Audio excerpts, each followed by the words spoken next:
Mumbai BMC साठी ठाकरे बंधूंची आज पहिली संयुक्त सभा। विक्रोळीमध्ये ठाकरे बंधूंची तोफ धडाडणार। आज मुख्यमंत्री फडणवीसांच्या सभांचा धडाका। देवेंद्र फडणवीस आज 4 जिल्ह्यांच्या दौऱ्यावर। जालना, परभणी, नांदेड आणि पुण्यामध्ये घेणार प्रचार सभा। अमित ठाकरेंनी कसली कंबर। आज मुलुंड, विक्रोळी, भांडूप शाखांना देणार भेटी।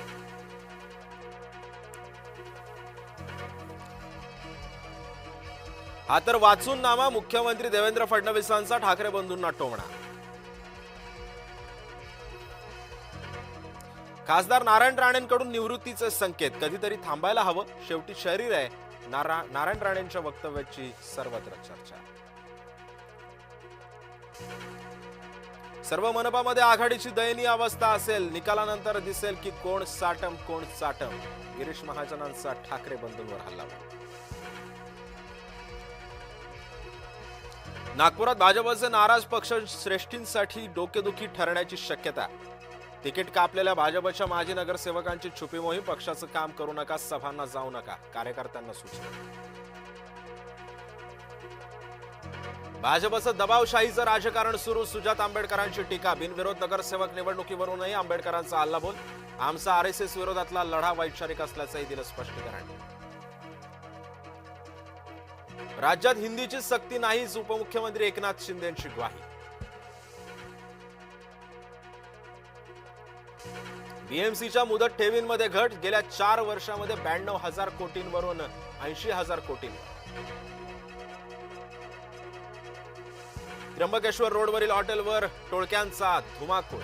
10 ते 15 जणांनी लोखंडी रॉड आणि दांडक्यानं केला हल्ला। हल्ल्यामध्ये हॉटेल मॅनेजर गंभीर जखमी, तर हॉटेलचीही केली तोडफोड।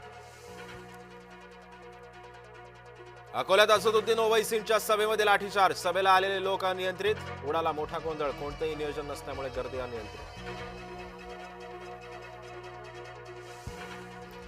गुरुद्वाराच्या गादीवर बसण्यावरून धुळ्यामध्ये 2 गटांमध्ये वाद। गुरुद्वारा परिसरामध्ये दगडफेक। 2 जण जखमी, 8 जण ताब्यात। एसटीच्या यूपीआय द्वारे तिकीट खरेदीला भरभरून प्रतिसाद। 4 महिन्यांमध्ये 300 कोटींहून अधिकचा महसूल जमा। 8 दिवसांमध्ये साईं चरणी 23 तब्बल कोटींचं दान। नाताळ नववर्ष उत्सवात साई चरणींकडे भरभरून देणगी। शीतलहरींमुळे डिसेंबर सरासरीपेक्षा थंड। राज्यामध्ये पुन्हा थंडीचा कडाका वाढण्याची शक्यता।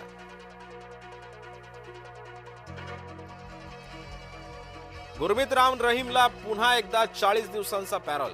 सध्या बलात्कार प्रकरणी राम रहीम रोहतकच्या तुरुंगामध्ये असल्याची माहिती।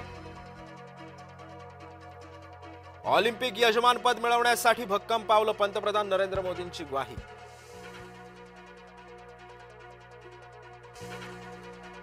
आंतरराष्ट्रीय कायद्याचं उल्लंघन। व्हेनेझुएलावरील हल्ल्याप्रकरणी चीनकडून अमेरिकेचा निषेध।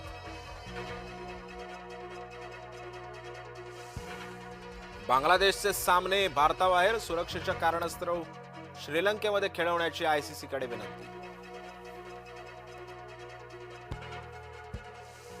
डेमियन मार्टिनच्या प्रकृतीमध्ये सुधारणा। कोमातून बाहेर आलेल्या मार्टिनची वाचा ही परतली।